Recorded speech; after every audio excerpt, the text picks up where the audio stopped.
Hello guys, in this video I'm going to show you how to check your user status on the MANGA Plus application.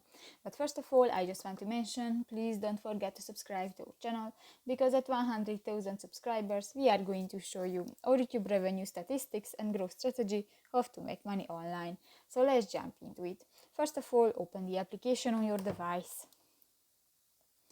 That's the home screen. You can find different mangas, and if you want to check your user status, just go to the lower bar at the home screen, go to the profile icon next to the brush, and here go to the settings icon at the upper right corner of the screen, and go to the user status section, the second, and actually I use the basic plan.